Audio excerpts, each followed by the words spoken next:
शेगावला श्री संत गजानन महाराजांच्या दर्शनासाठी आलात तर हा व्हिडिओ शेवटपर्यंत नक्की पहा, कारण दर्शनानंतर एका भाविक जोडप्यासोबत अशी घटना घडली आहे जी कोणाच्याही बाबतीत घडू शकते। ही संपूर्ण घटना CCTV कॅमेऱ्यात कैद झाली असून पोलिसांकडून चोराचा शोध सुरू आहे। नमस्कार, आपण पाहत आहात भारतीय न्यूज नेटवर्क।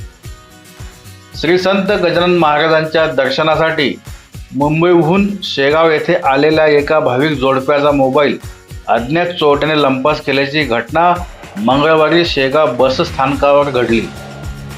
मिळालेल्या माहितीनुसार हे जोडपे मूळचे सातारा जिल्ह्यातील असून सध्या मुंबई येथे वास्तव्यास आहे। दर्शन आटोपल्यानंतर ते लोणार सरोवर पाहण्यासाठी शेगाव बस स्थानकावर आले होते। लोणारकडे जाणाऱ्या बसमध्ये चढत असताना गर्दीचा फायदा घेत अज्ञात चोरट्याने भाविकाच्या पॅन्टच्या खिशातून मोबाईल काढून पळ काढला। विशेष म्हणजे ही संपूर्ण घटना बस स्थानकातील CCTV कॅमेऱ्यात कैद झाली आहे।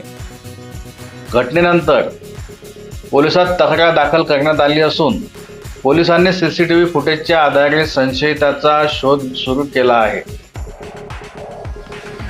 मंगळवार हा शेगावचा साप्ताहिक बाजाराचा दिवस असल्यामुळे बसस्थानक परिसरात मोठी गर्दी असते। अशा गर्दीच्या ठिकाणी खिसे कापू सक्रिय असल्याची चर्चा अनेकदा ऐकायला मिळते। त्यामुळेच मोबाईल, पाकिट आणि इतर मौल्यवान वस्तूंची काळजी घेणे अत्यंत आवश्यक आहे। जर तुम्हीही शेगावला दर्शनासाठी किंवा इतर कामानिमित्त येत असाल तर बसमध्ये चढताना आणि गर्दीत वावरताना आपल्या वस्तूंवर विशेष लक्ष ठेवा। या संपूर्ण घटनेबाबत तुमचे काय मत आहे? शेगाव बस स्थानकावर सुरक्षा व्यवस्था आणखी कडक करण्याची गरज आहे का?